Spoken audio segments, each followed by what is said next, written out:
जय हिंद। नमस्कार दोस्तों, आज की इस क्लास में हम यूनिट 7 कहानियों के जो महत्वपूर्ण प्रश्न हैं वो लेकर आया हूं आपके लिए। और हो सकता है कि हूबहू ऐसे ही प्रश्न आपको पेपर में देखने को मिल जाए। तो आज हम कुछ प्रश्न सॉल्व करेंगे। मैं आज इस लेक्चर में आपको 30 प्रश्न सॉल्व करवाऊंगा। कितने? 30 प्रश्न आज यहाँ पर सॉल्व करेंगे, और जो कि बहुत ही महत्वपूर्ण है और बहुत ही गहराई से उठाकर मैं प्रश्न लाया हूं, और जो पेपर में आने की बहुत संभावना है। ठीक, तो आज इस क्लास को आप पूरा देखिए।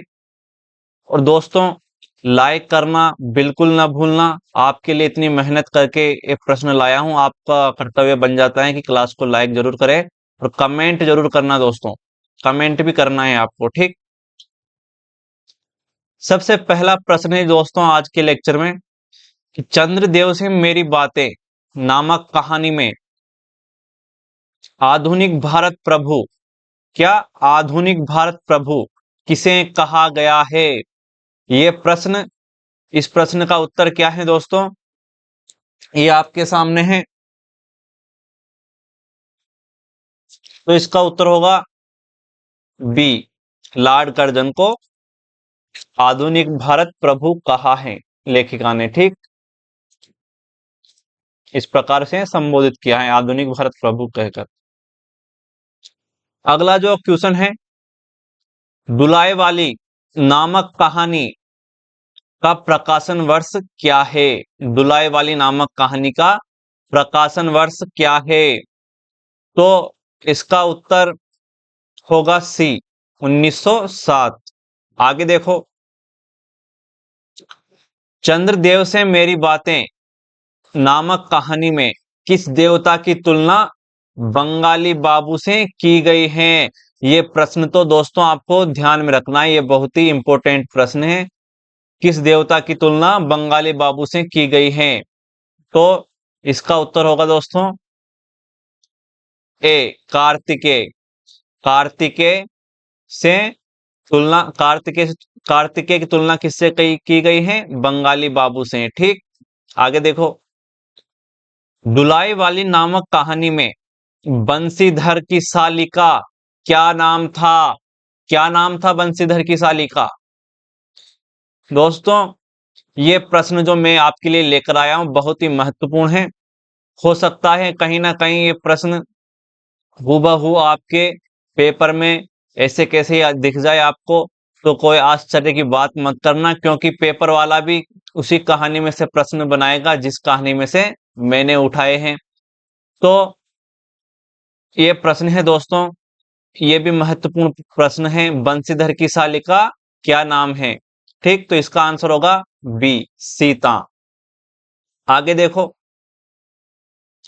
एक टोकरी भर मिट्टी कहानी में बूढ़ी औरत के बेटे की लड़की कितने साल की थी? यानी उस बूढ़ी औरत की बेटे की लड़की थी, वो कितने साल की थी?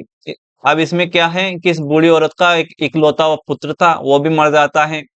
उसकी पुत्र की पत्नी भी मर जाती है। केवल कौन बचे हुए हैं? एक तो बूढ़ी औरत है और उसकी उसकी उसके बेटे की लड़की है। ठीक, तो इसका आंसर है दोस्तों डी, 5 साल की है वो। ठीक, आगे देखो, एक टोकरी भर मिट्टी कहानी में कथनों को देखकर सही उत्तर दीजिए। कथन ए दे रखा है, क्या है कि जमींदार बुढ़िया की झोपड़ी के स्थान पर शराब की दुकान खोलना चाहता था। एक तो कथन ये है। दूसरा है, जमींदार बुढ़िया को फिर कभी भी जमीन वापस नहीं लौटाता। तो दो कथन है दोस्तों, इनमें जो सही है उसको चुनना है आपको। कौन सा सही है इसका? इसका आंसर होगा बी, दोनों ही गलत हैं दोस्तों। वो शराब की दुकान नहीं खोलना चाहता था। ठीक, वो शराब की दुकान नहीं खोलना चाहता था, उसने अपने घर का हाथा यानी अपने घर की बाउंड्री बढ़ाने के लिए उसकी झोपड़ी ली थी। और दूसरा कथन भी गलत है। क्यों? क्योंकि वह उसको वापस लौटा देता है फिर। ठीक, तो दोनों ही गलत हैं। आगे देखो, चंद्रदेव से मेरी बातें नामक कहानी का प्रकाशन वर्ष क्या है? चंद्रदेव से मेरी बातें नामक कहानी का प्रकाशन वर्ष क्या है? चंद्रदेव से मेरी बातें नामक कहानी का प्रकाशन वर्ष आपको बताना है दोस्तों।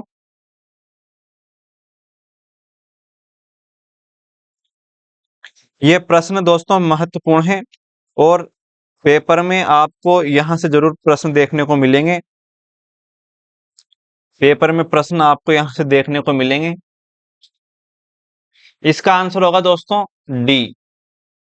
क्या? डी। 1904 में प्रकाशित हुई थी। ठीक, आगे देखो अगला प्रश्न।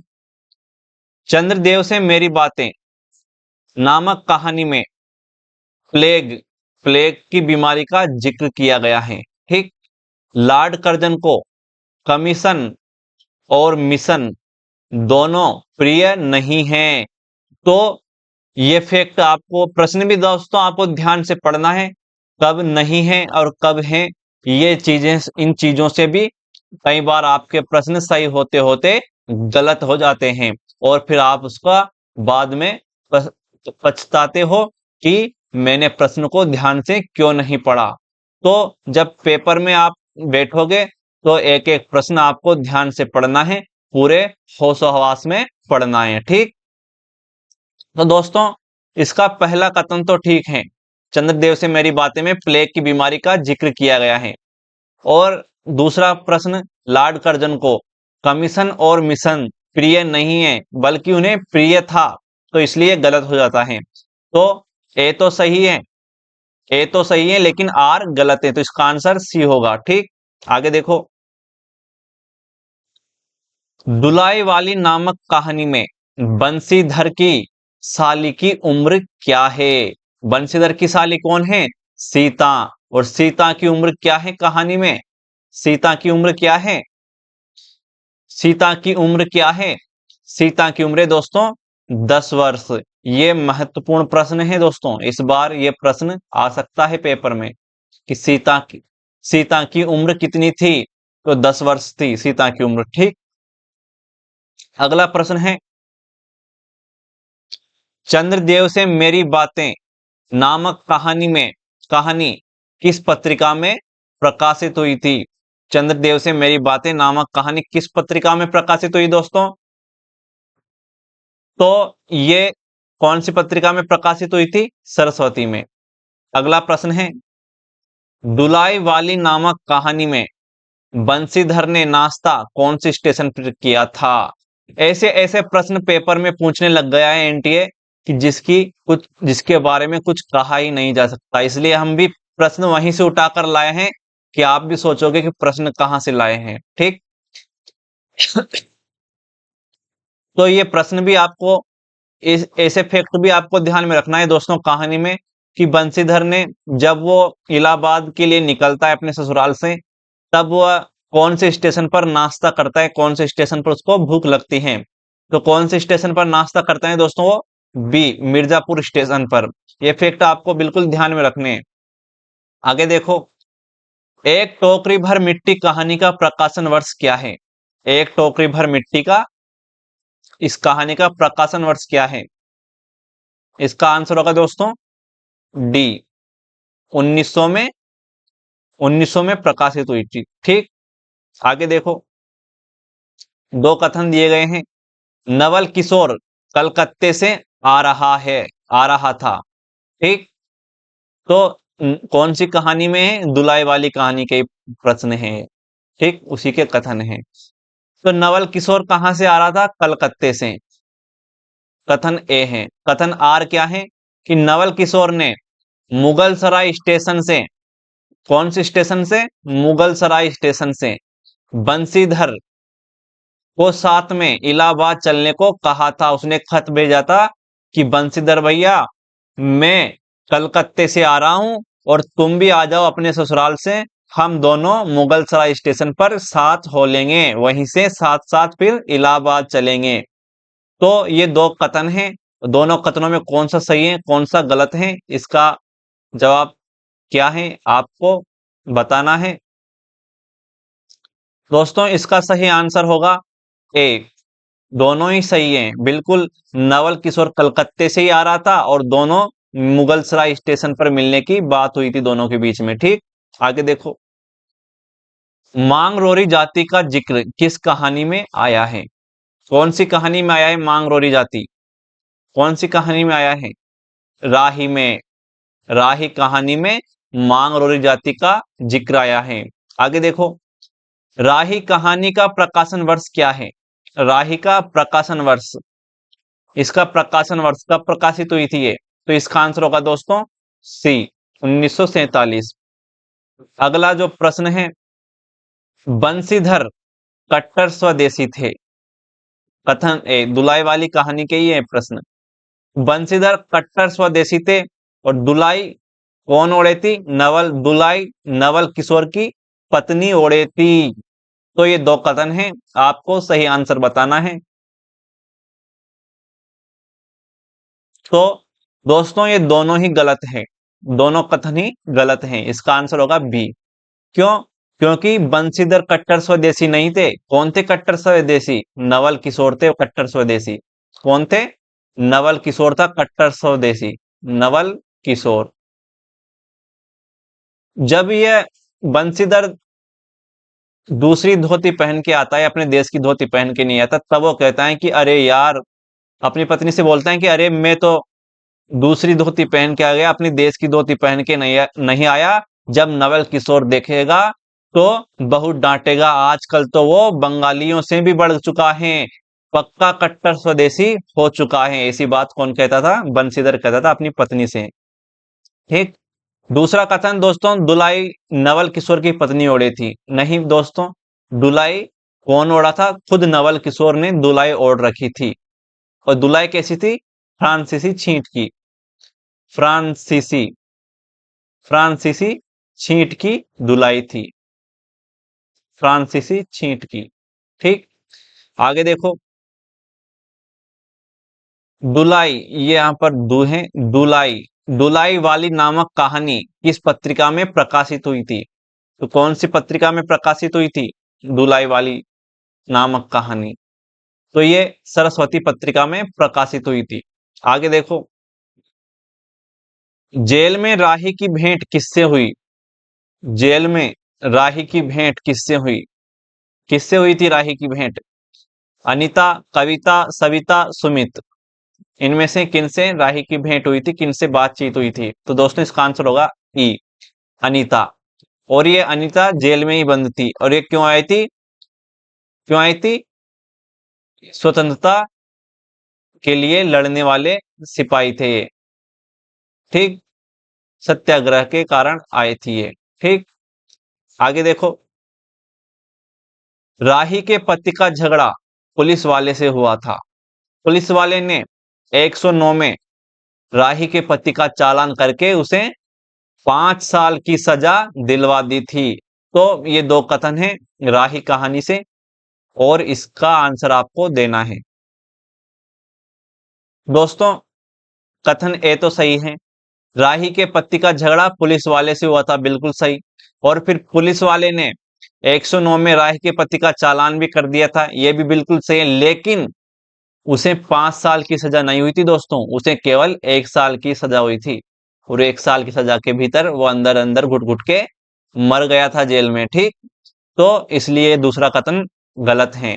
कथन ए तो सही है, कथन आर गलत है। ठीक, आगे देखो। पिता नामक कहानी कौन से कहानी संग्रह में संकलित है? पिता नामक कहानी कौन से कहानी संग्रह में संकलित है? पिता नामक कहानी।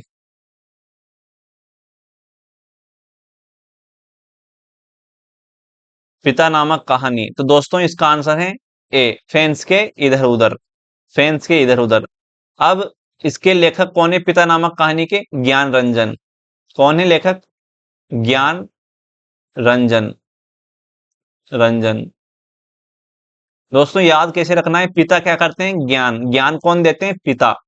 तो इस तरह इस लेखक को याद करना है कि ज्ञान कौन देते हैं? पिता। ठीक, और फेंस के इधर उधर भी ज्ञान बिखरा रहता है। फेंस के इधर उधर भी ज्ञान बिखरा रहता है, फेंस भी बहुत ज्ञान देते हैं। ठीक, इस तरह आपको इनके लेखक का नाम याद रखना है।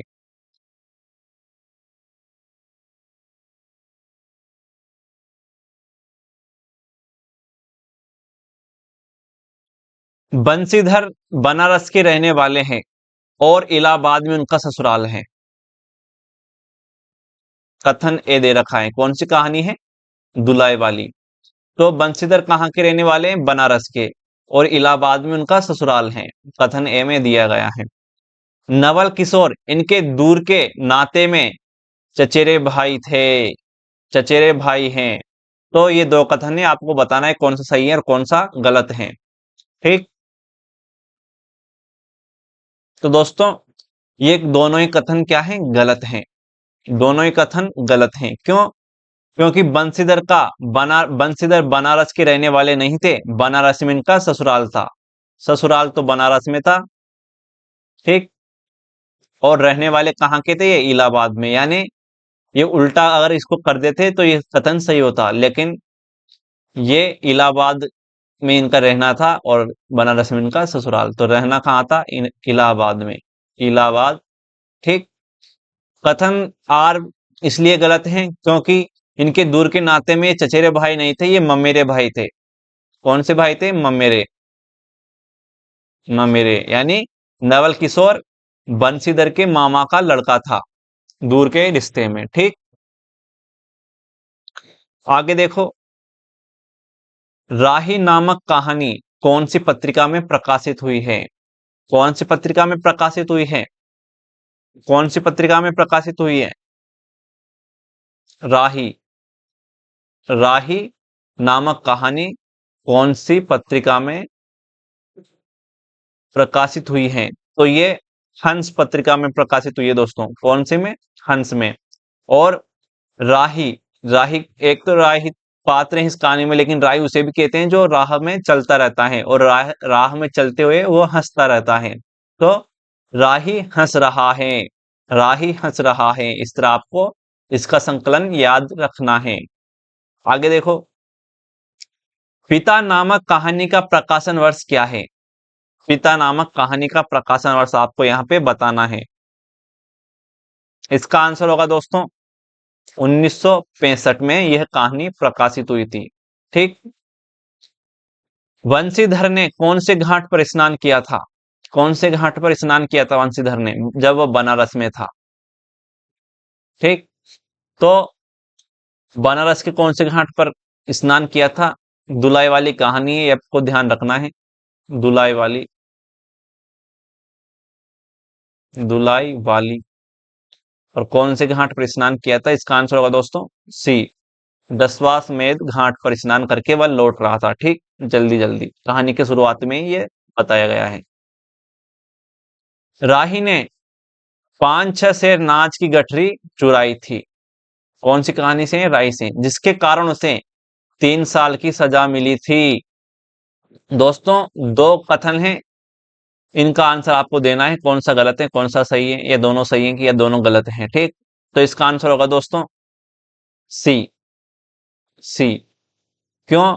राही ने 5-6 शेर नाच की गठरी चुराई थी, बिल्कुल सही। जब उसे लगा कि मेरे बच्चे भूखे मर रहे हैं, तो बेचारी ने 5-6 शेर नाच की गठरी चुरा ली थी, और फिर वो पकड़ी गई, जिसके कारण उसे कितने साल की सजा हुई थी? 1 साल की सजा हुई थी। 3 साल की नहीं, 1 साल की हुई थी। ठीक। इसलिए कथन आर वाला गलत है। इनमें से कौन पिता नामक कहानी का पात्र नहीं है? कि पिता नामक कहानी का पात्र नहीं है। तो देवा है, सुधीर भी है, कप्तान भाई भी हैं, कौन नहीं है? डी, मुकेश इस कहानी का पात्र नहीं है। ठीक। तो इसका आंसर होगा डी।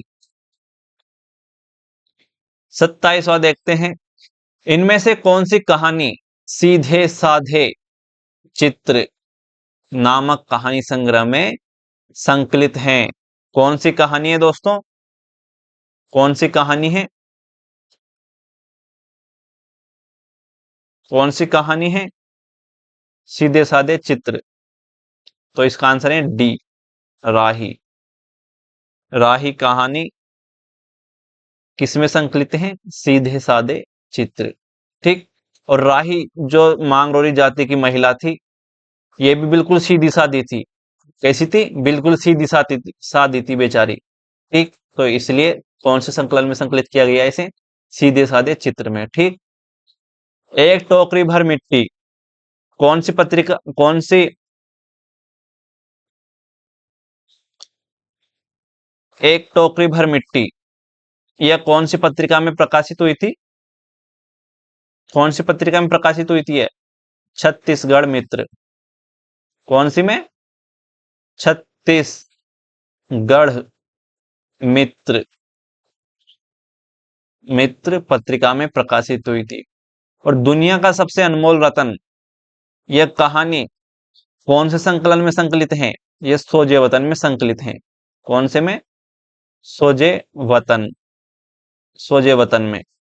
और पत्रिका कौन सी में प्रकाशित हुई? जमाना पत्रिका में प्रकाशित हुई थी।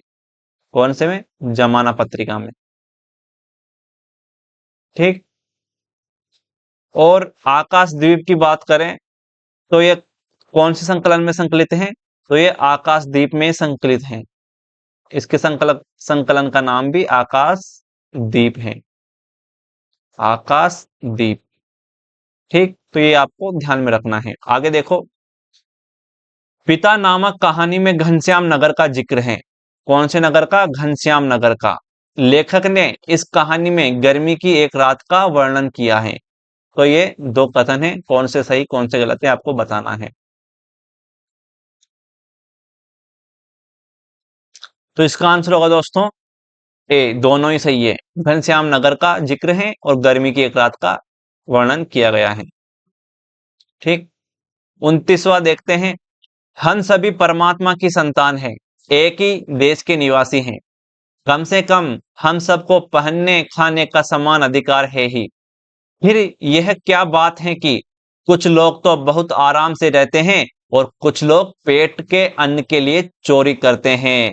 तो यह कथन किस कहानी से लिया गया है दोस्तों? ये आपको बताना है। कौन सी कहानी से लिया गया है यह कथन?